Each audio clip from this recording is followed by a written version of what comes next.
Bismillahir Rahmanir Rahim. Alhamdulillah. Wassalatu wassalamu ala Rasulillah amma ba'd. Brothers and sisters in Islam, I greet you with the warmest Islamic greetings of peace.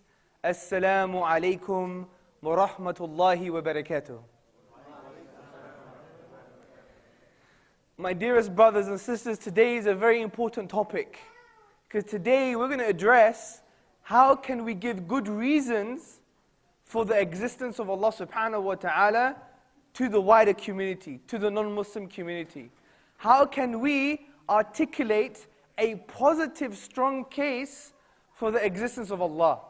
This is a very important topic because we're living in the West, we're living in America, in Britain, in Europe, and as Muslims, we have a challenge because Muslims, or Islam itself, is the last remaining rational religion. And what I mean by rational is not materialist. What I mean by rational is that our text is in line with the aql. As Ibn Taymiyyah wrote and once said, that there is no differentiation, there is no contradiction between the aql and the naql. The intellect and the text itself, meaning the Quran and the Sunnah of the Prophet Muhammad sallallahu alaihi wasallam. But what we have to do is have a sound aql, a sound intellect, an intellect that is in tune with reality.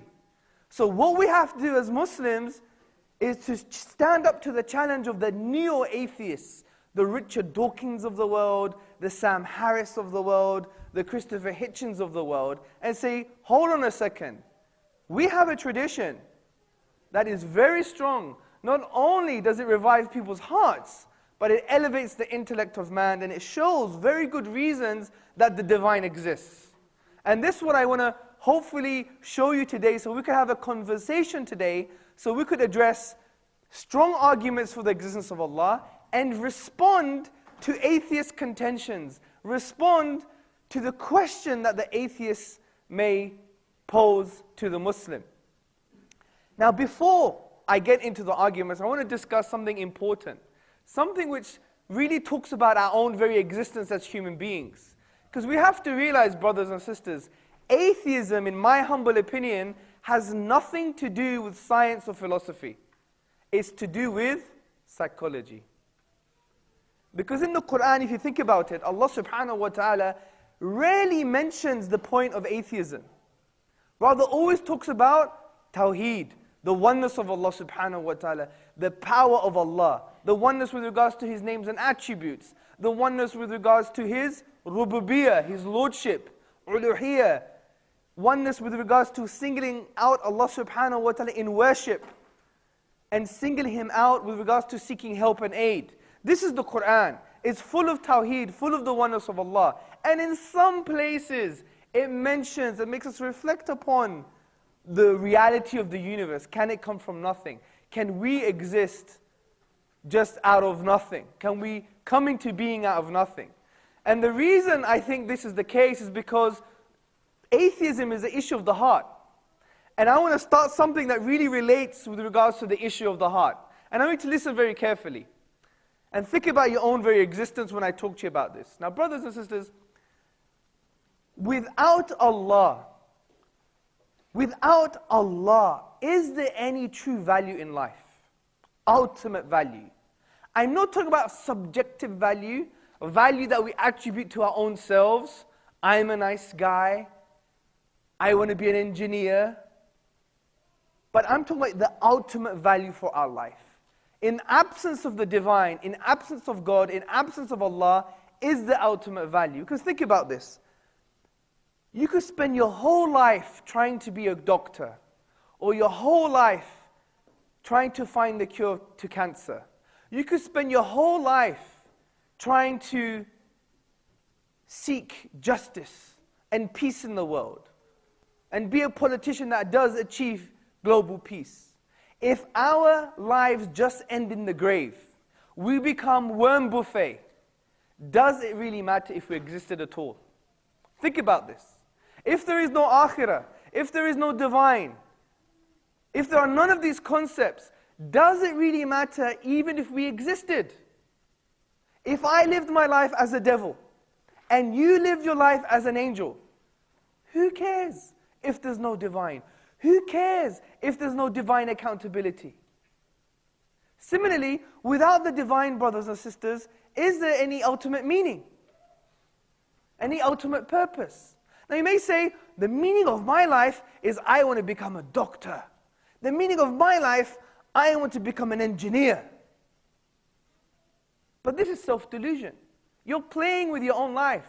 Because you're saying, I'm attributing meaning and purpose for my own existence, but the underlying meaning and the underlying purpose, the ultimate purpose for your very being, for your very existence, is non-existent. It's just based on a random process, chance. We are a miscarriage of nature.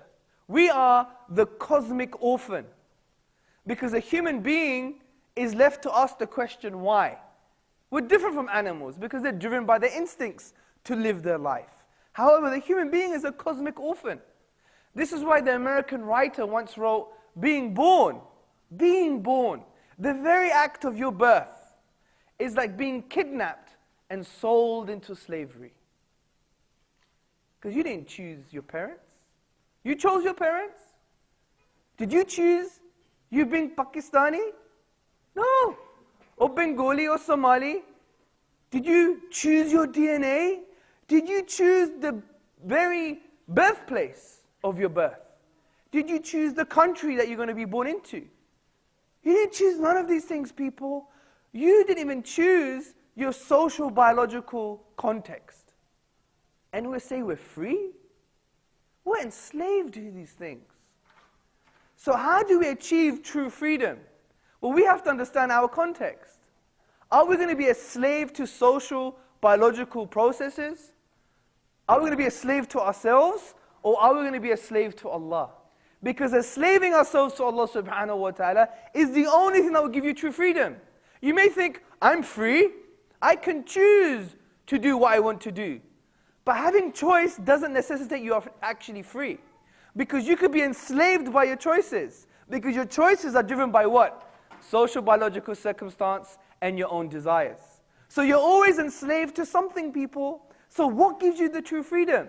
The true freedom is by enslaving yourself from Allah, ubudiyah, having a servanthood to Allah subhanahu wa ta'ala, and that removes the shackles from the social biological slavery, from the slavery of context, from the slavery of the system of the world, from the slavery of our own desires. So this is a preamble to our discussion. The topic of atheism is very important because it's about your own existence, your own life. Are you going to be a slave to society? Are you going to be a slave to social biological context? Or are you going to be a slave to yourself? Or are you going to enslave yourself to Allah and free you from these things? Are you going to have ultimate meaning for your life? Are you going to have ultimate value?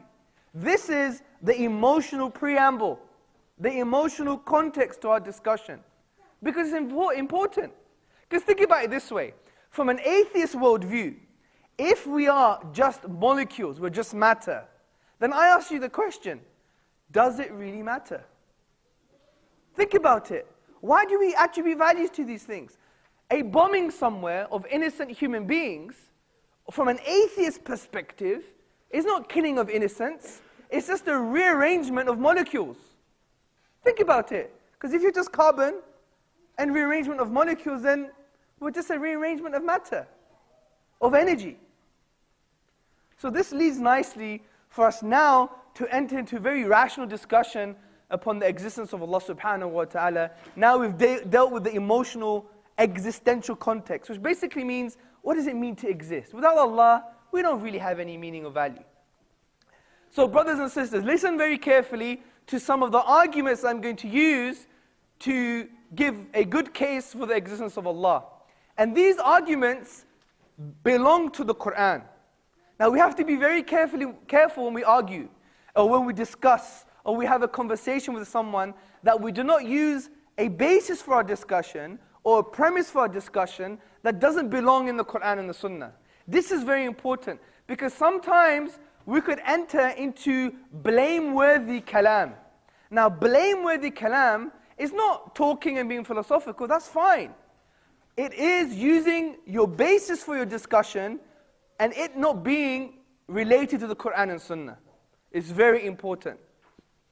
So in order for us to have a safe discussion, we must first start with the principles based upon the Quran and Sunnah. Now it doesn't mean you have to mention what the Quran says necessarily, but as long as those ideas exist within our tradition, it's very important, brothers and sisters.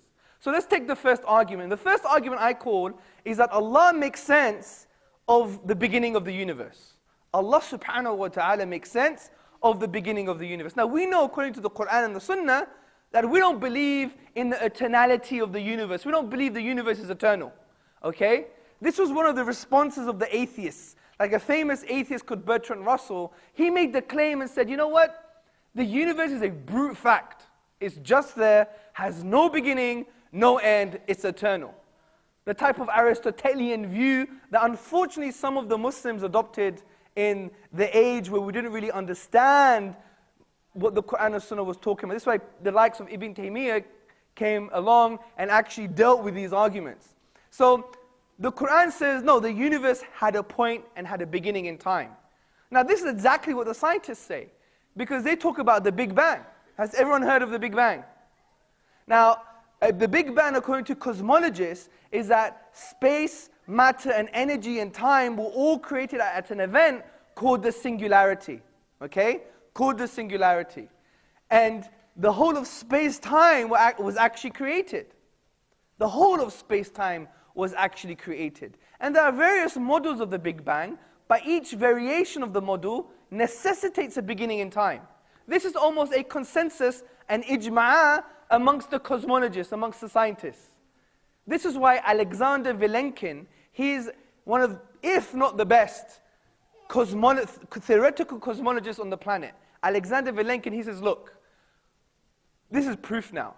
The cosmologists cannot run away from the fact that the universe began to exist. The universe had a beginning in time. And we also know that the universe must begin to exist, that the universe had a starting point, because if the universe never had a starting point, it would mean that the past of the universe is infinite. If the universe never began, it means the history of the universe is infinite. But I ask you the question, brothers and sisters, can the infinite exist in the material world? Can we have the infinity in the material world? Well, let me give you an example. Say I wanted to give a big hug to Sheikh Yusha Evans, yeah? I want to give him a hug, right? I can't give him a hug until you, brother, give me permission. But you can't give me permission until the brother next to you gives you permission. And if that goes on forever, am I ever going to give the Sheikh a hug? Unfortunately for him, no. Yeah? I won't be able to give him a hug. And that's the reality of the infinite. It doesn't exist in the real world. It would lead to contradictions. And this, if we apply it to the history of the universe, it can't be infinite, people. So from these two perspectives, philosophical if you like, and scientific, the universe began to exist. It's well known. Sometimes you don't even have to discuss this, brothers and sisters. Now, if the universe began to exist, think about the possibilities. And these possibilities are the possibilities the Quran gives us. The Quran talks about the human creation, but if you look at the tafsir, the exegesis, the explanation for these verses, you can apply it to any type of creation, including the whole universe. Now think about this. If the universe began, then it was either created from nothing, it created itself, or it was created. Now let's work together with these brothers and sisters. This is all you need to know. If the universe began, and we know the universe began to exist, it either came from nothing, it created itself, or it was created. Now let's have this discussion. Number one, could the universe come from nothing? But out of nothing, nothing comes. This is an undeniable principle, brothers and sisters. It's an undeniable principle. For example, if I said to you, on my left appeared a grey rhino, would I claim that it came out from nothing? Would you agree with me that it could just pop into existence out of nothing? Or if on my right I had an Eskimo, and he popped into existence out of nothing, would you agree with such a concept? If you heard a noise, would you say that noise just appeared from nowhere? Would you? This is an undeniable principle. Out of nothing, nothing comes. This is why even non-Muslim thinkers agree with this. Like P.J. Swart, in his publication About Time, he says, if there's anything we can find inconceivable, is that something could arise from nothing. Now the second option is, the universe created itself. Now why would we think this is crazy? Why would we think self-creation is crazy? Well, listen to these few points. Firstly, for something to self-create, it means it was in existence and not in existence at the same time. Now, can something exist and not exist at the same time? Now, if you don't understand this, let me give you a nice example, and I'll ask you a question. Can your mother give birth to herself? That's what we're saying. For the universe to create itself is like saying your mother gave birth to herself, or you gave birth to your own self. Is that a possibility, brothers and sisters? Exactly, no. So we know self-creation is an impossibility. So what's the final option? The final option is that the universe has a creator, or a cause. And we know this creator must be all-powerful because it created the whole universe. We know this creator must be intelligent because it created the laws of the universe, and a lawgiver indicates that it's intelligent. We know this creator or cause must be uncaused. Why are we saying this? Because some people say, well, who created the creator then? Well, we could answer this by saying, if we do this all the time, then we'll never have creation. Now, work with me here. If we say who created the creator, what stops us from saying who created that creator, that created the creator, that created the creator? Sorry. And then what stops us from saying who created that creator, that created that creator, that created that creator, that created that creator, that created creation?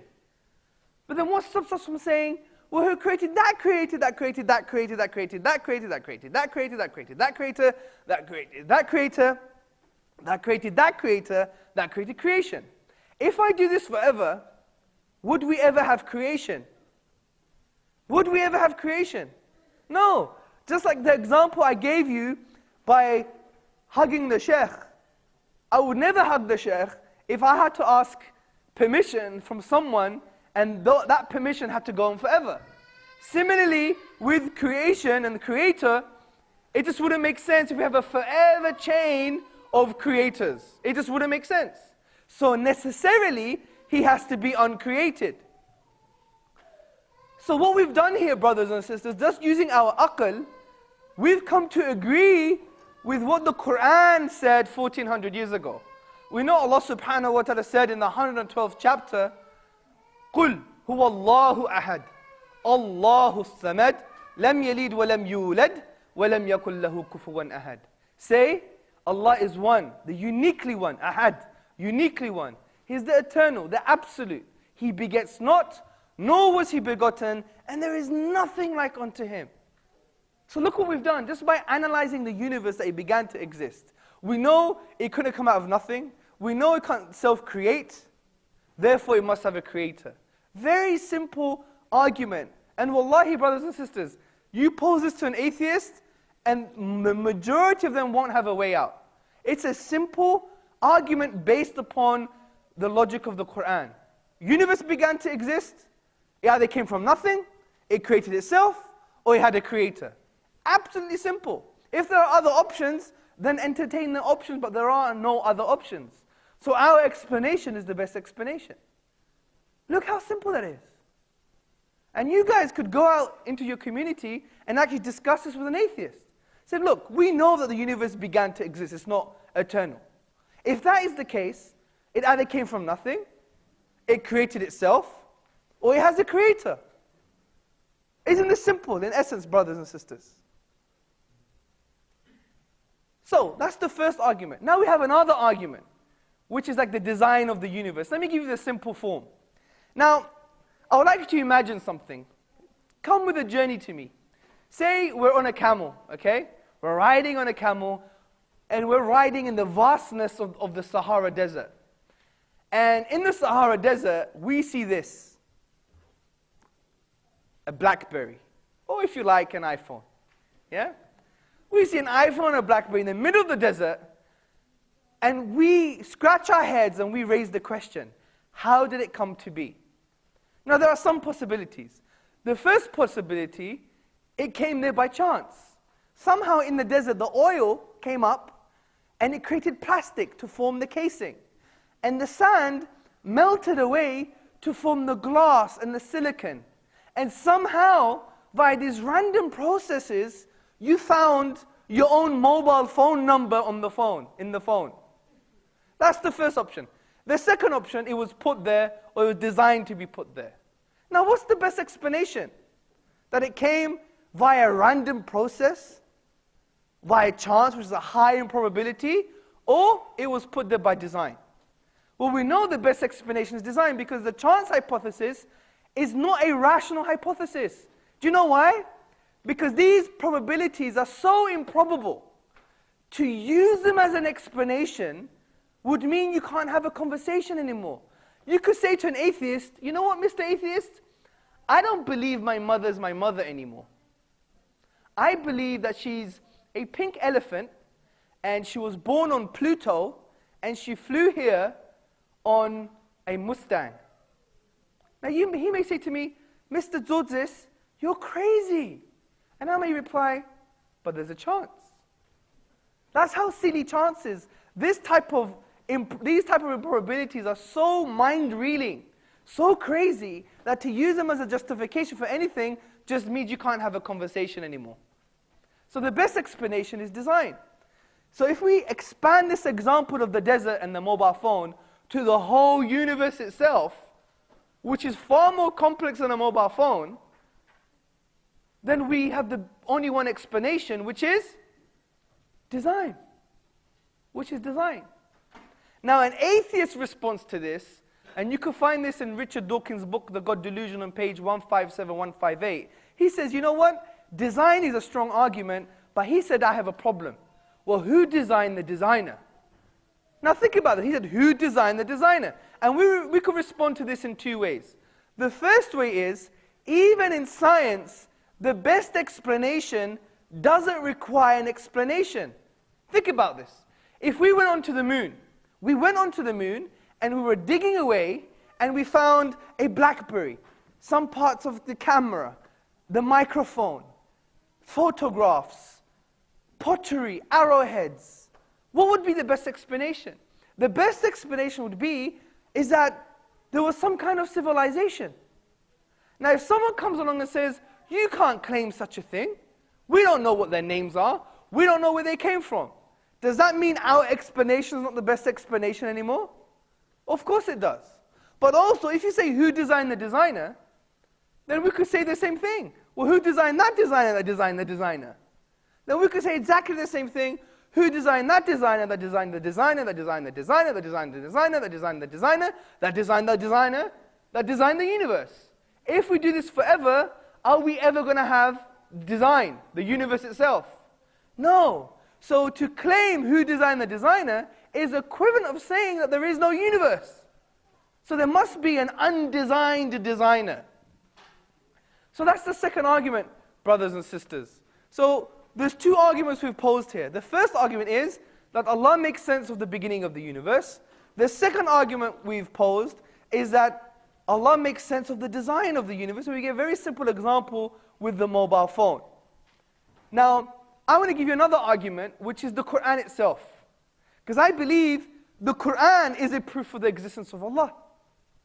Because if you could prove this book is from the divine, or you can't find any natural reason for this book, you can't explain it naturally, you can't explain it came from a man, you can't explain it came from anything intelligent within the material world, then the best explanation is it came from the supernatural. The best explanation is that it came from the divine. Now let me explain this for you. We know the Quran is an intrusive book. It's a very special book, brothers and sisters.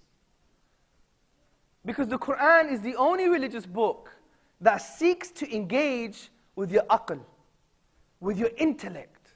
It seeks to engage with your nafsiyah, with your disposition, with your psychology, with your heart, with your soul, with your fitrah, with your natural state. And the Quran does this in a forceful way. But this forcefulness is not negative. It's very positive. Because it does this and it achieves this by answering profound questions. وَفِي أَنفُسِكُمْ أَفَلَا تُبْصِرُونَ. And within themselves, do they not see? أَوَلَمْ يَتَفَكَّرُوا فِي أَنفُسِهِمْ. Do they not reflect within themselves? أَفَلَا يَنْظُرُونَ إِلَى الْإِبِلِ كَيْفَ خُلِقَتْ. Have you not seen the camel and how it was created? وَكَذَلِكَ نُفَصِّلُ الْآيَاتِ لِقَوْمٍ يَتَفَكَّرُونَ. And thus to explain our signs and evidences in detail for those who reflect. يَتَفَكَّرُونَ. Coming from the Arabic triliteral stem, the root of Arabic, فَكَرَى, which we know, according to the classical dictionaries, has a meaning of the thing that you're reflecting upon. Don't do it in a shallow way. The thing that you're reflecting upon, be deep. Understand the implication of what this thing is.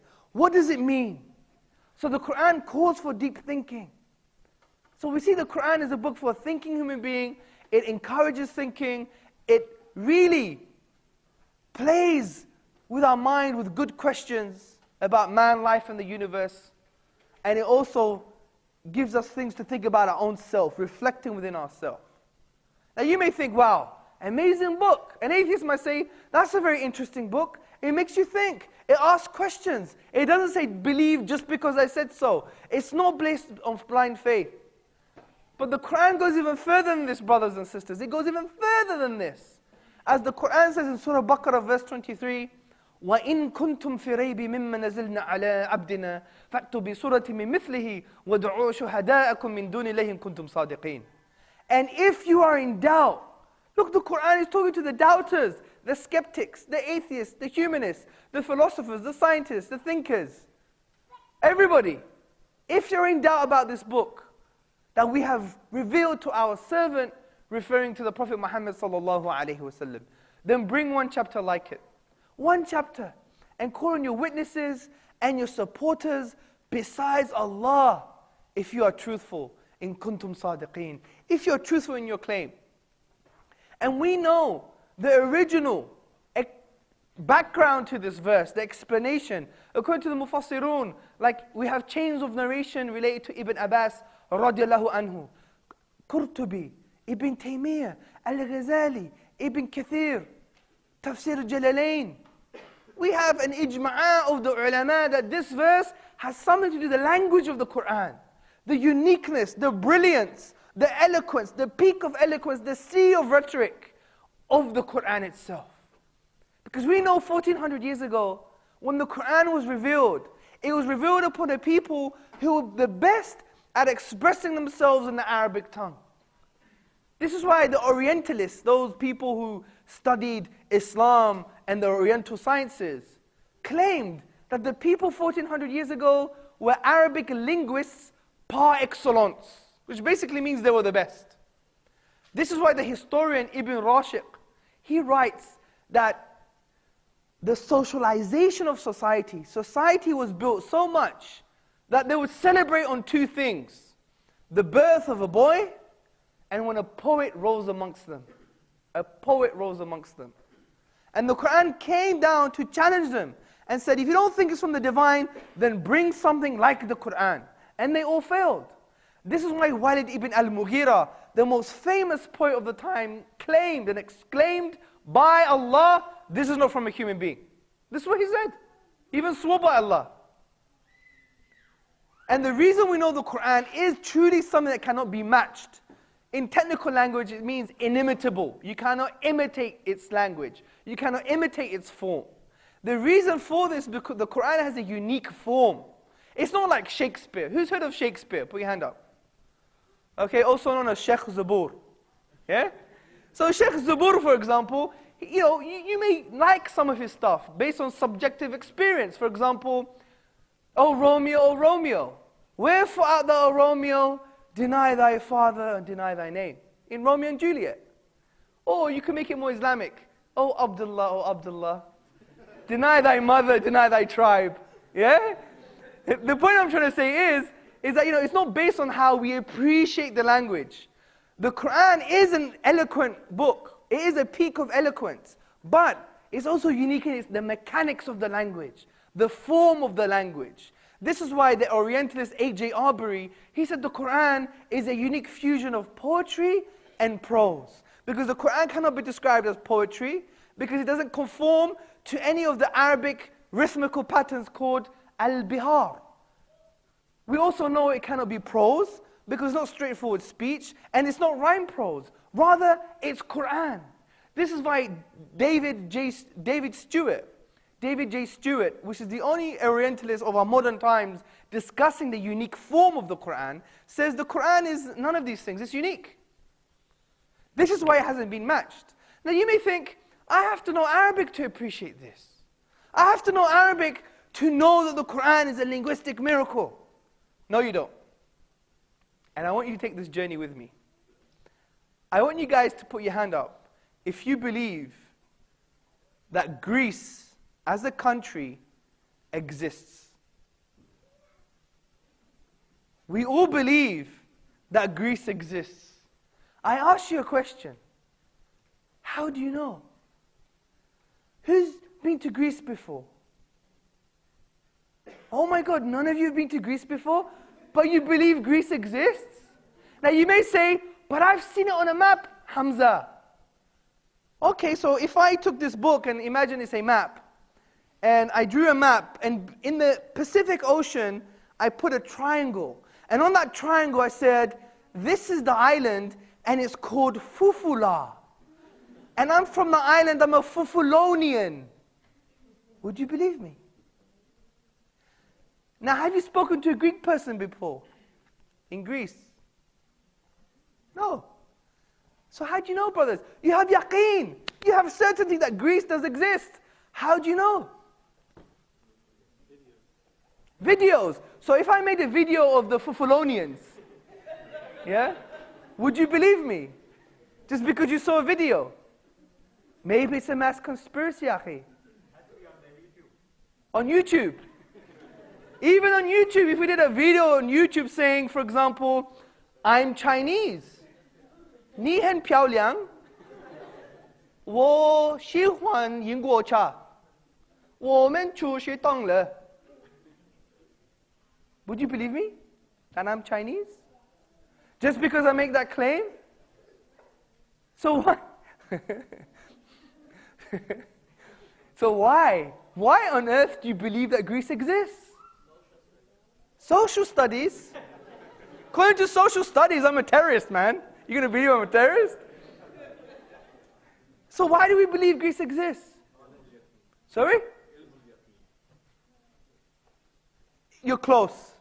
The uncle was talking about the certain knowledge. But how do we know? Yes. MashaAllah, takbir. You are Sheikh? MashaAllah. Very, very good.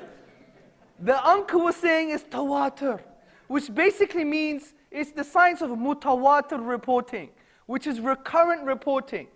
It's basically testimony. It's been testified by so many different people at different times and places that never met each other. To claim Greece doesn't exist would be claiming a mass conspiracy. This is why, for example, C.A. Cody in his book Testimony, he raises this issue and says, we don't even truly know that the world is round. But we know we'll be mad if we claim it's flat. Because you've never felt the world before, have you?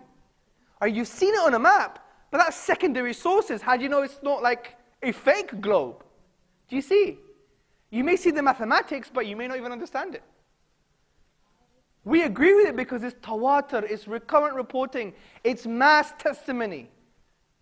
Now, what I'm going to do now, brothers and sisters, is for you to reject the Quran will be equivalent of rejecting that Greece exists. Because the Quran is also